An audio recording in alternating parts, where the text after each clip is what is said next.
प्रधानमंत्री नरेंद्र मोदी कल हरियाणा, चंडीगढ़ और पंजाब के दौरे पर रहेंगे, जहां वो करीब 26,800 करोड़ रुपए की विकास परियोजनाओं का उद्घाटन और शिलान्यास करने वाले हैं। लेकिन इस दौरे की सबसे ज्यादा चर्चाएं हैं पंजाब को लेकर, क्योंकि सरकारी कार्यक्रमों के साथ साथ जालंधर में प्रधानमंत्री की जनसभा के भी सियासी मायने निकाले जा रहे हैं। सवाल अब यह है कि क्या विकास की सौगात के साथ बीजेपी मिशन 2027 का भी आगाज करने जा रही है। हमारी इस खास रिपोर्ट के जरिए जानिए।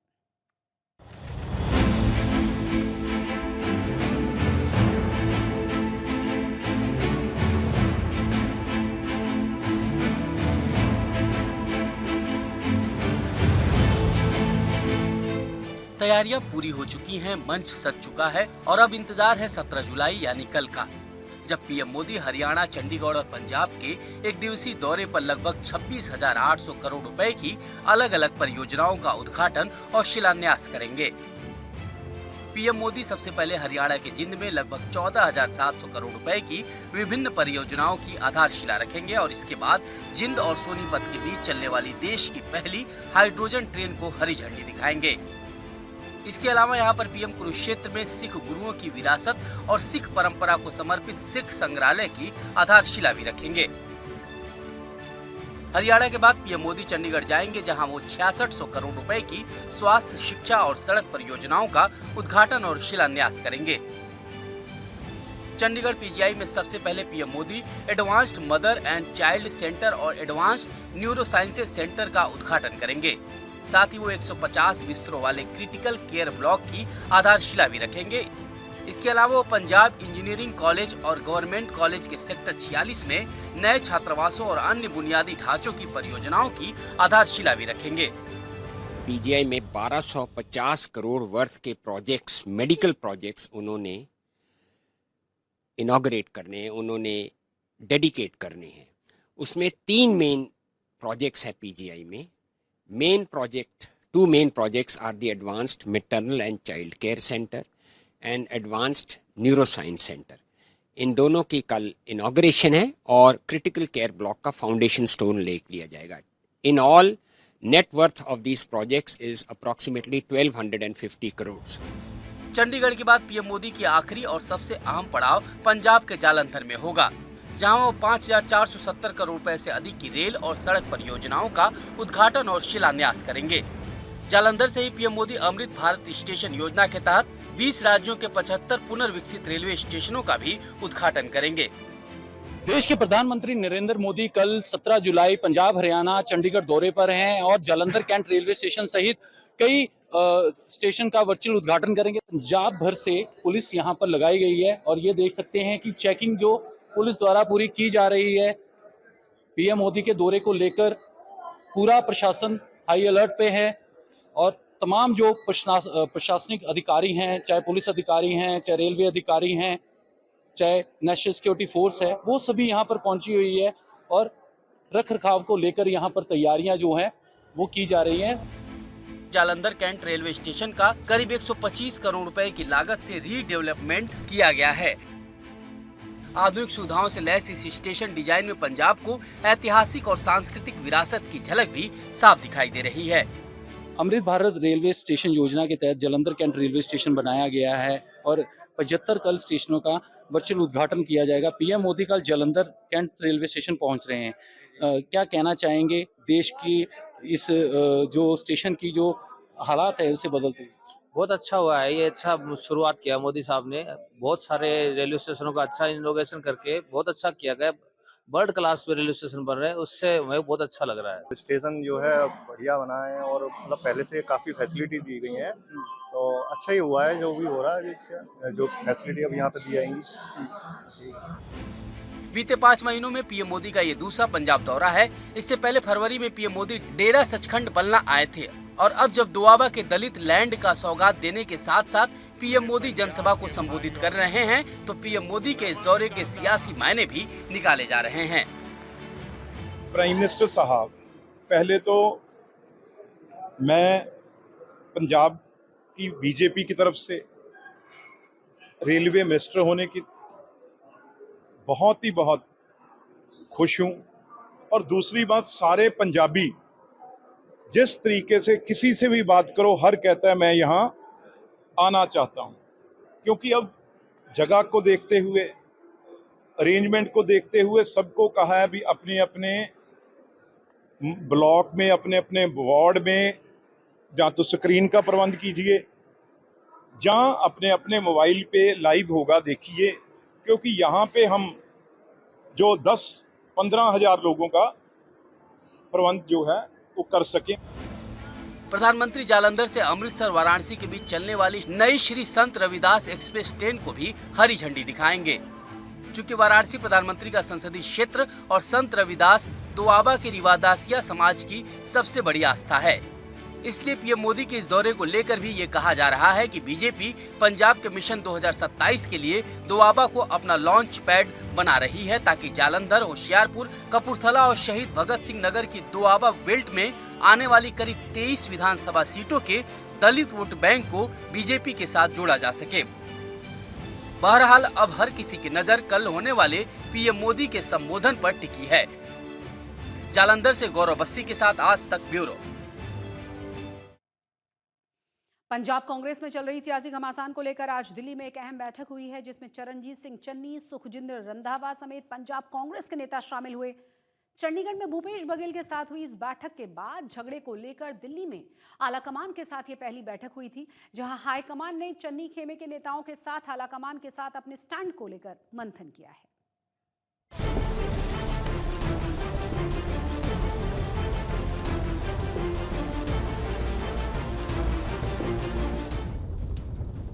पंजाब कांग्रेस में राजा वडिंग को लेकर चल रही खींचतान के बीच एक बार फिर चन्नी खेमे के नेताओं के साथ दिल्ली में मीटिंग की गई। इस मीटिंग में पूर्व मुख्यमंत्री और सांसद चरणजीत सिंह चन्नी, सांसद सुखजिंदर सिंह रंधावा, विधायक परगट सिंह और विधायक राणा गुरजीत सिंह शामिल थे। राष्ट्रीय महासचिव केसी वेणुगोपाल की तरफ से इन सभी नेताओं को मैसेज भेजकर मीटिंग के लिए दिल्ली बुलाया गया था। जनरल सेक्रेटरी इंचार्ज केसी वेणुगोपाल जी, उनके ऑफिस से मैसेज गया था कि 3:30 बजे आ जाओ। 3:30 बजे आ गया हूँ। ਮੈਨੂੰ ਮੈਸੇਜ ਜ਼ਰੂਰ ਆਇਆ ਸੀਗਾ, लेकिन ये तो मीटिंग तो बाद ही पता चल सकता भी एक्चुअल गल है। मैसेज क्या है सर, और कितने लोगों को आया और कौन कौन को मैसेज? मेरे को ये नहीं पता, मेरे को जरूर मैसेज आया था कि आप पहुंचो और मैं इसलिए। चंडीगढ़ में पंजाब प्रभारी भूपेश बघेल के साथ मीटिंग के बाद ये पहली बार है जब पंजाब कांग्रेस के बागी गुट को हाईकमान ने मीटिंग के लिए बुलाया है। इस मीटिंग से पहले चन्नी और रंधावा ने कांग्रेस नेता रणदीप सुरजेवाला से उनके घर पर मुलाकात की थी। सूत्रों के मुताबिक राहुल गांधी चरणजीत सिंह चन्नी की प्रेशर टैक्टिक्स से काफी खफा हैं और इसलिए उनकी तरफ से अभी तक चन्नी को मिलने का समय नहीं दिया गया है। कहा यह भी जा रहा है कि आलाकमान राजा वडिंग को लेकर लिए अपने फैसले पर अब भी अटल है। पंजाब कांग्रेस में चल रही रार को लेकर कांग्रेस आलाकमान ने अपना कड़ा रुख अपनाते हुए साफ कर दिया है कि वहां पर कोई भी लीडरशिप चेंज नहीं होगा। कुल मिलाकर ये कहें कि पंजाब के प्रधान राजा वडिंग ही कांग्रेस पार्टी के अध्यक्ष बने रहेंगे, जैसा कि कुछ दिनों पहले पार्टी ने फैसला लिया था। दरअसल पार्टी को ये लगता है कि 29 में से 25 जिला अध्यक्ष जो हैं वो राजा वडिंग के साथ में है। वो 4.5 साल से कांग्रेस पार्टी का जो संगठन है उस पर लगातार काम कर रहे हैं। 7 में से 4 लोकसभा सांसद भी उनके पास हैं, तकरीबन 8 से 10 विधायक भी उनके पाले में हैं। तो कुल मिलाकर कुछ नेता जरूर नाराज हो सकते हैं, लेकिन पार्टी का जो कार्यकर्ता है वो राजा वडिंग के साथ में खड़ा हुआ है और ऐसे में पार्टी ने ये साफ कर दिया है कि किसी प्रकार का कोई भी इनडिसिप्लिन बर्दाश्त नहीं किया जाएगा। जो फैसला ले लिया गया है उसी फैसले को सबको मानना पड़ेगा। आप ये कह सकते हैं कि आला कमान ने अपनी स्थिति पूरी तरीके से साफ कर दी है। केसी वेणुगोपाल से मीटिंग के बाद ये लगभग साफ हो गया है कि पंजाब कांग्रेस के संगठन में किसी तरह के फेरबदल की कोई गुंजाइश नहीं है और इसीलिए अब पार्टी पंजाब में नाराज चल रहे नेताओं को एकजुट करने के लिए नए रास्ते तलाश रही है। एक नेता ने ऑफ रिकॉर्ड बात करते हुए ये साफ किया कि जिस प्रकार से शादियों में कभी कभार फूफा नाराज हो जाते हैं, उसी प्रकार पंजाब के कुछ नेता नाराज हैं तो उनको मनाने की कोशिश की जाएगी। कुछ गिव एंड टेक भी हो सकता है, कुछ वायदे भी किए जा सकते हैं फ्यूचर को लेकर, लेकिन पंजाब का जो फैसला है कि राजा वडिंग को कंटिन्यू किया जाएगा, अध्यक्ष के तौर पर, वो फिलहाल तो बदलने वाला नहीं है, क्योंकि जाहिर है अगर वो बदलता है तो कांग्रेस पार्टी की किरकिरी होगी। लोग ये पूछेंगे कि क्या पहले जो फैसला लिया गया था वो प्रॉपर एक्सरसाइज करने के बाद नहीं लिया गया था, क्या वो फैसला गलत था या ये फैसला गलत है। तो ऐसे में पार्टी ने ये साफ कर दिया है कि फिलहाल जो फैसला ले लिया गया है वो सब पर लागू होगा। बगावत के आगे न झुकने के पीछे एक वजह यह भी है कि राजा वडिंग पिछले 4 साल से पार्टी की कमान संभाल रहे हैं, जिसके चलते जमीनी कार्यकर्ताओं के साथ उनका जुड़ाव ज्यादा है। इसलिए अब जब विधानसभा चुनाव में 7 से 8 महीने का वक्त बचा है तो आला कमान संगठन में बदलाव करके कोई नया रिस्क नहीं लेना चाहता। दिल्ली से राहुल गौतम, आज तक। दिल्ली में केसी वेणुगोपाल के साथ चली करीब 3 घंटे की मीटिंग के बाद पंजाब कांग्रेस का बागी गुट बैकफुट पर आ गया है। मीटिंग के बाद चरणजीत सिंह चन्नी ने साफ कह दिया कि वो आलाकमान के फैसले के साथ खड़े हैं और पार्टी में अब ऑल इज वेल है। चन्नी ने यह भी कहा कि उन्होंने आलाकमान के सामने अपना पक्ष रख दिया है और जो फैसला हाईकमान का होगा वो उसे मानेंगे। सुनिए मीटिंग के बाद चन्नी ने क्या कहा। हाईकमान को बात रखनी होती है, हमें हमारी वहाँ कोई मीटिंग ऐसी नहीं थी, वो भी बघेल साहब से मिलने के लिए थी। तो हम कभी भी पार्टी के खिलाफ नहीं है और ना ही पार्टी को कोई एम्बेरस करने की कोशिश की है हमने। हम पार्टी के साथ चलने वाले हैं, पार्टी के साथ ही चलेंगे और पार्टी का जो भी फैसला है होएगा, हम उसको all is well. Punjab Congress में चल रही खींचतान पर विपक्ष भी चुप नहीं है। आम आदमी पार्टी से लेकर बीजेपी नेता तक इस झगड़े को सीएम कुर्सी की लड़ाई बता रहे हैं। कांग्रेस वाले की कर रहे हैं, कोई पंजाब की गल कर रहे हैं, उन्होंने विचों कोई पंजाब बारे मैप या पंजाब का कोई विजन दे रहा है कि असी पंजाब नूं आ करांगे वो करांगे ना। अज वेणुगोपाल ने बुला ले, अज खड़गे ने बुला ले, अज राहुल गांधी के मूहरे लड़ पे, अज आ लड़ पे, अज उहदे घरे मीटिंग है, अज आ 3.5 करोड़ लोग ने पंजाब के, उन्होंने भी गल कर लो, आपदी कुर्सियां की गल ही आउंदी है। बस लड़ाई सिर्फ कुर्सियां पिछे है, जिहड़ी कि हजे मिली नहीं और परमात्मा करे मिले भी ना, मिलती भी नहीं उन्होंने। जेड़ी कुर्सी ते पहली लालची अखा ने 500 करोड़ रुपया देके कहंदे मुख्यमंत्री बनता है कांग्रेस च, कांग्रेसियां ने रेट दस्या, मैं नहीं दस्या। कांग्रेस पार्टी में तो राज्य के बाद राज्य, वहां एक महाभारत चलती है सत्ता के लिए। जब सरकार बनती है तो आपने देखा 5 साल क्या हुआ राजस्थान में और 3 साल से लगातार क्या हो रहा है कर्नाटका में। केरल में मुख्यमंत्री चुनने के लिए एक महाभारत हुई, अब पंजाब में टीम बनाई गई तो एक महाभारत शुरू हो गई। वहां सत्ता की लड़ाई उनके बीच में हमेशा रहती है, ये तो मॉडल ही उनका है। पंजाब के बहेबल कला गोलीकांड मामले में स्पेशल इन्वेस्टिगेशन टीम ने शिरोमणि अकाली दल के अध्यक्ष सुखबीर सिंह बादल को एक समन जारी करके पूछताछ के लिए तलब किया है। एसआईटी की तरफ से एक्शन ऐसे समय में लिया गया है जब सीएम भगवंत मान ने कल यानी कि 15 जुलाई को मुकेरिया में आयोजित एक जनसभा में कहा था कि अब जेल जाने की बारी है सुखबीर बादल की। सुखबीर बादल को पूछताछ के लिए 20 जुलाई को बुलाया गया है। इससे पहले बेअदबी से जुड़े मामले में एसआईटी की टीम श्री अकाल तख्त साहिब के जत्थेदार ज्ञानी रघुबीर सिंह, बीजेपी नेता विजय सांपला, साथ ही साथ ओएसडी गगनदीप सिंह और बराड़ समेत कई और लोगों से पूछताछ कर चुकी है। वहीं कुछ दिन पहले डीआईजी हरजीत सिंह की अगुवाई वाली नई एसआईटी ने फरीदकोट के बुर्ज जवाहर सिंह वाला, बरगाड़ी और बहबल कला में घटना स्थलों का दौरा करके पूरे घटनाक्रम का रिक्रिएशन भी किया था। जिन्नी मर्जी बुला लेन, मैं हर टाइम पे आऊंगा। ये 10 साल हो गए आ झूठ दा पलंदा है, 10 साल हो गए ना चलान पेश किया, ड्रामे करी जाते है।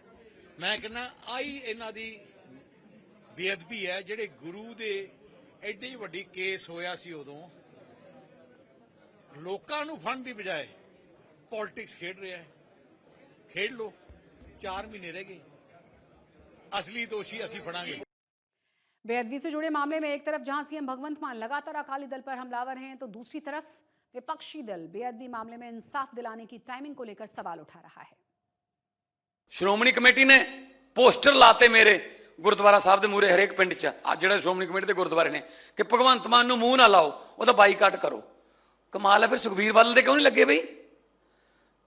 जो बाइबल कला कांड होया सी सुखबीर बादल होरां दे पोस्टर क्यों नहीं लगे, जिहड़े जाके अकाल तख्त साहब ते मन्ने ने कि हाँ असीं बेअदबियां कराईयां ने, हाँ असीं गोलियां दे आर्डर दित्ते ने, हाँ असीं गोलियां चलाउण वाले अफसरां नूं तरक्कीयां दित्तियां ने, मन्ने ने, उदों क्यों नहीं पोस्टर लगे? फिर यही आदमी जिन लोगों ने कहा था कि हम बेअदबी की बात करेंगे, उस आदमी ने 5 साल तक एक पेपर नहीं उठाया। और एक दूसरी बात और, जो बेअदबी के केस फरीदकोट में चल रहे थे, भगवंत मान ये पहले बता कि चंडीगढ़ जब ट्रांसफर हुए तूने अपोज क्यों नहीं किया, और जब से वो चंडीगढ़ में ट्रांसफर हुए हैं आज तक तूने चीफ मिनिस्टर गवर्नर पंजाब को जो एडमिनिस्ट्रेटर हैं उनको कभी मिले हो कि वहाँ कोई प्रोसिक्यूटर जो है अच्छे वाला वो लगा दो? अभी तो वकील ही नहीं खड़ा किया, ये क्या बात करेगा बेअदबी की। रुक करेंगे दूसरी बड़ी अहम खबरों का। पंजाब के पठानकोट में ईडी की टीमों ने 5 अलग अलग जगहों पर रेड की है। इस दौरान ईडी अधिकारियों के साथ पुलिस और सुरक्षा बलों के जवान भी मौजूद थे। पठानकोट में जिन जगहों पर ईडी ने रेड की उनमें पूर्व सरपंच और प्रॉपर्टी डीलर समेत क्रशर इंडस्ट्री से जुड़े 2 कारोबारियों के 4 ठिकाने भी शामिल थे। हालांकि किन मामलों को लेकर ये रेड की गई, इस बारे में अभी तक कोई पुख्ता जानकारी नहीं मिल पाई। गुरदासपुर में कांदिया नगर कौंसिल प्रेसिडेंट पद के चुनाव में जमकर हंगामा हुआ। प्रेसिडेंट और वाइस प्रेसिडेंट के चुनाव से पहले इस हंगामे में आम आदमी पार्टी के नेताओं ने एक कांग्रेस पार्षद को बीच सड़क पर जमकर पीटा, जिससे माहौल तनावपूर्ण हो गया। इस पूरे विवाद में कांग्रेस पार्षद के अलावा अकाली दल के पार्षद और निर्दलीय पार्षद भी पीटे गए हैं। हालांकि इस हंगामे के बाद आम आदमी पार्टी के उम्मीदवारों ने प्रेसिडेंट और वाइस प्रेसिडेंट के पद पर जीत दर्ज की है। वहीं स्थानीय कांग्रेस विधायक प्रताप सिंह बाजवा ने चुनाव प्रक्रिया में धांधली के आरोप लगाते हुए इसे रद्द कराने के लिए कोर्ट जाने की बात कही है। वहीं इस घटनाक्रम पर पंजाब कांग्रेस प्रधान राजा वड़िंग भी भड़के हुए नजर आए। देखो ਉਹ ਮੁਕੱਦਮਾ ਦਰਜ ਅਸੀਂ ਵੈਰੀਫਾਈ ਕਰਾਂਗੇ, ਜਿਹੜਾ ਵੀ ਦੋਸ਼ੀ ਸਿਵਲ ਦੇ ਬੰਦੇ ਜਾ ਰਹੇ ਨਹੀਂ ਸਾਡੇ ਮੁਲਾਜ਼ਮਾਂ ਨਹੀਂ ਖੜੇ, ਅਸੀਂ ਵੈਰੀਫਾਈ ਕਰ ਲਾਂਗੇ। ਪੁਲਿਸ ਦਾ ਫੇਲਿਅਰ ਨਹੀਂ ਇੰਨੀ ਦੇਖੋ ਅਸੀਂ ਸਾਡੀ ਟੀਮ ਨੇ ਬਹੁਤ ਕਵਿਕਲੀ ਇੰਟਰਵੈਨ ਕੀਤਾ, ਤਾਂ ਕਰਕੇ ਕੋਈ ਨੁਕਸਾਨ ਨਹੀਂ ਹੋਇਆ। ਇਸ ਕਰਕੇ ਬੜਾ ਨੁਕਸਾਨ ਕੀ ਹੋਣਾ, 15 ਚੌਂਕੇ ਕੋਈ ਨਹੀਂ, ਅਸੀਂ ਵੈਰੀਫਾਈ ਕਰ ਲੈਣਾ। अब आपको दिखाते हैं संगरूर के सरकारी सेवा केंद्रों के बदहाली की तस्वीरों को, जहां बत्ती गुल होने पर आम आदमी घंटों लाइन में लगकर इंतजार कर रहा है और बैकअप के नाम पर मौजूद जनरेटर से गाड़ी को सरकारी सेवाओं की गाड़ी को धीरे धीरे आगे ढकेल कर काम चलाया जा रहा है। कनैक्शन कट्टे ਨੂੰ ਮਿਲਦਾ ਜੀ 2-3 ਦਿਨ ਹੋ ਗਏ ਜੀ। ਹੁਣ ਤਾਂ ਕੰਪਨੀ ਕੋਈ ਐਕਸ਼ਨ ਲੈ ਨਹੀਂ ਰਹੀ ਹੈਗੀ, ਨਾ ਪੰਜਾਬ ਸਰਕਾਰ ਐਕਸ਼ਨ ਲੈ ਰਹੀ ਹੈ ਕੰਪਨੀ ਤੇ। 2 ਸੇਵਾ ਕੇਂਦਰ ਨੇ ਜੀ, ਦੋਨੇ ਹੀ ਬੰਦ ਨੇ ਜੀ ਇਸ ਟਾਈਮ, ਦੋਨਾਂ ਦੇ ਮੀਟਰ ਕੱਟੇ ਹੋਏ ਨੇ ਜੀ। ਇਹ ਕਨੈਕਸ਼ਨ ਸੋਮਵਾਰ ਨੂੰ ਕੱਟਿਆ ਗਿਆ ਸੀਗਾ, 87,000 ਦੇ ਕਰੀਬ ਇਹਦਾ ਬਿੱਲ ਪੈਂਡਿੰਗ। तो सुना आपने, ये हाल है उस मान सरकार का जो ये दावा करती है कि भगवंत मान सरकार तुहाडे द्वार। ध्यान नाल वेखो कितना प्यार करते लोग मान साहब नाल, भगवंत मान सरकार तुहाडे द्वार। वाह जी वाह। ये हाल है सीएम भगवंत मान के होम टाउन संगरूर में बनाए गए सेवा केंद्रों का। ये हाल है उन सेवा केंद्रों का जो खुद बुनियादी सुविधा यानी बिजली के लिए तरस रहे हैं। संगरूर जिले के धुरी, सुनाम और लोंगोवाल में बनाए गए ये वही सेवा केंद्र हैं जहां पर सरकार दावा करती है कि जन्म प्रमाण पत्र से लेकर आधार, पेंशन, आय, जाति और निवास प्रमाण पत्र जैसी तमाम सरकारी सेवाएं आम आदमी को एक ही छत के नीचे मिलती हैं। लेकिन यह हकीकत है कि बिजली बिल नहीं भरे जाने के कारण इन सेवा केंद्रों का बिजली कनेक्शन काट दिया गया, जिससे पूरा सिस्टम ठप हो गया। कुछ जगहों पर जनरेटर के सहारे काम चलाया जा रहा है, लेकिन ये काम कब तक चलेगा कुछ पता नहीं। ਕਨੈਕਸ਼ਨ ਕੱਟੇ ਨੂੰ ਮਿਲਦਾ ਜੀ 2-3 ਦਿਨ ਹੋ ਗਏ ਜੀ ਹੁਣ ਤਾਂ, ਤੇ ਬਿੱਲ ਵੀ ਕਾਫੀ ਖੜਾ ਹੈਗਾ, ਤੇ ਬਾਕੀ ਕੰਪਨੀ ਕੋਈ ਐਕਸ਼ਨ ਲੈ ਨਹੀਂ ਰਹੀ ਹੈਗੀ, ਨਾ ਪੰਜਾਬ ਸਰਕਾਰ ਐਕਸ਼ਨ ਲੈ ਰਹੀ ਹੈ ਕੰਪਨੀ ਤੇ ਜੀ। ਸਾਡਾ ਜੀ ਕਰਦਾਗਾ ਵੀ ਅਸੀਂ ਕੰਮ ਕਰੀਏ, ਠੀਕ ਹੈ ਨਾ ਜੀ, ਪਰ ਕੰਮ ਅਸੀਂ ਕਰਾਂਗੇ ਵੀ ਕਿਵੇਂ ਜਦੋਂ ਲਾਈਟ ਨਹੀਂ ਹੈਗੀ, ਇੱਥੇ ਕੋਈ ਪ੍ਰਬੰਧ ਨਹੀਂ ਹੈਗਾ, ਏਸੀ ਨੇ ਉਹ ਬੰਦ ਪਏ ਨੇ ਜੀ। 2 ਸੇਵਾ ਕੇਂਦਰ ਨੇ ਜੀ, ਦੋਨੇ ਹੀ ਬੰਦ ਨੇ ਜੀ ਇਸ ਟਾਈਮ, ਦੋਨਾਂ ਦੇ ਮੀਟਰ ਕੱਟੇ ਹੋਏ ਨੇ ਜੀ। ਇਹ ਕਨੈਕਸ਼ਨ ਸੋਮਵਾਰ ਨੂੰ ਕੱਟਿਆ ਗਿਆ ਸੀਗਾ, 87,000 ਦੇ ਕਰੀਬ ਇਹਦਾ ਬਿੱਲ ਪੈਂਡਿੰਗ। ਤੇ ਹੁਣ ਕੰਮਕਾਰ ਕਿਵੇਂ ਚੱਲ ਰਿਹਾ? ਕੰਮਕਾਰ ਜਨਰੇਟਰ ਦੇ ਸਹਾਰੇ ਚੱਲ ਰਿਹਾ ਜੀ। 3 ਦਿਨ ਹੋ ਗਏ ਕਨੈਕਸ਼ਨ ਕੱਟੇ ਨੂੰ, ਲੋਕਾਂ ਦਾ ਕਿਸ ਤਰ੍ਹਾਂ ਹਾਲਾਤ, ਕੰਮਕਾਰ ਕਿਵੇਂ ਨੇ ਹੁੰਦਾ?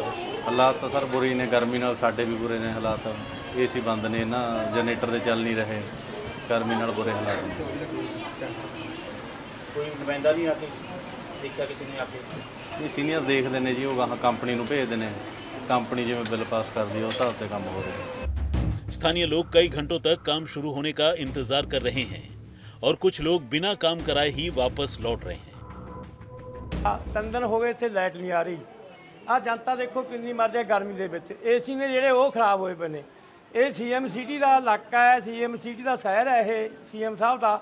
ਉਹ ਆਪਦੇ ਇਲਾਕੇ ਵਿੱਚ ਕੰਮ ਨਹੀਂ ਹੋ ਰਿਹਾ ਤੇ ਹੋਰ ਉਹ ਕਿੱਥੇ ਹੋਊ ਪੰਜਾਬ ਦੇ ਵਿੱਚ। ਪੱਖੇ ਵੀ ਨਹੀਂ ਚੱਲ ਰਹੇ, ਪੱਖੇ ਵੀ ਬਹੁਤ ਘੱਟ ਚੱਲਦੇ, 1-2 ਪੱਖੇ ਚੱਲ ਰਹੇ ਨੇ। ਲਾਈਟ ਹੀ ਨਹੀਂ ਹੈਗੀ, ਪੱਖੇ ਚੱਲਣਗੇ कित्थों जी। आलम यह है कि संबंधित कंपनियों के अधिकारी नेताओं तक की नहीं सुन रहे और सवाल पूछने पर गोलमोल जवाब देकर बिजली कटौती की समस्या को टालने की कोशिश कर रहे हैं। ਦੁਬਾਰਾ ਗੱਲ ਕਰਾਂਗੇ। ਮੈਂ ਰਜਿੰਦਰ ਦੀਪਾ ਬੋਲ ਰਿਹਾ, ਮੇਰਾ ਨੰਬਰ ਮੈਂ ਤੁਹਾਨੂੰ ਫੋਨ ਕਰੂੰਗਾ, ਚੈੱਕ ਕਰਾ ਲਿਆ। ਤੁਸੀਂ ਦੱਸਿਆ ਜੇ ਮੁੰਡੇ ਗਲਤ ਬੋਲਦੇ ਆ ਕਿ ਤੁਸੀਂ ਗਲਤ ਕਹਿ ਗਏ ਹੋ ਜਾਂ ਤੁਹਾਡਾ ਸੁਪਰਵਾਈਜ਼ਰ ਧਿਆਨ ਨਹੀਂ ਦਿੰਦਾ। ਠੀਕ ਹੈ ਜਨਾਬ, ਓਕੇ। ਅੱਜ ਆ ਜਾਏਗੀ ਲਾਈਟ ਘੰਟੇ ਦੇ ਵਿੱਚ। ਇਹ ਸਾਡਾ ਨਹੀਂ, ਜੋ ਤੁਸੀਂ ਠੇਕੇਦਾਰ ਹੋ, ਜ਼ਿੰਮੇਵਾਰੀ ਤੁਹਾਡੀ ਹੈ। ਜਨਰੇਟਰ ਚਲਾਓ ਹੁਣੇ 5 ਮਿੰਟ ਦੇ ਵਿੱਚ। ਮੈਂ ਬੈਠਾ, ਪਲੀਜ਼ ਜਿਵੇਂ ਮਰਜ਼ੀ ਪੈਸੇ ਭੇਜੋ, ਮੈਂ ਉਨੀ ਦੇਰ ਜਾਂਦਾ ਨਹੀਂ। ਜਨਰੇਟਰ ਹੁਣੇ ਚਲਾਓ 5 ਮਿੰਟਾਂ 'ਚ। ਅੱਜ ਲਾਈਟ ਆਣੀ ਚਾਹੀਦੀ ਹੈ, ਦੁਪਹਿਰੇ ਤੁਹਾਨੂੰ ਫਿਰ ਫੋਨ ਕਰੂੰਗਾ मैं। हाँ मैं ਹੁਣੇ। ऐसे में सवाल सिर्फ बिजली का नहीं, सवाल जवाबदेही का है। जब हर सेवा के लिए तय फीस वसूली जाती है तो फिर 87,000 रुपए का बिजली बिल बकाया कैसे हो गया? अगर सेवा केंद्र ही अंधेरे में डूब जाएंगे तो सरकार आपके द्वार का दावा आखिर कितना रोशन रहेगा? अब देखना ये होगा सरकार इस लापरवाही पर सिर्फ सफाई देती है या फिर किसी की जिम्मेदारी भी तय करती है। संगरूर से कुलवीर सिंह के साथ आज तक ब्यूरो। आज तक पंजाब में आज के लिए बस इतना ही, लेकिन देश और दुनिया की तमाम बड़ी और अहम खबरों के लिए आप देखते रहिए आज तक।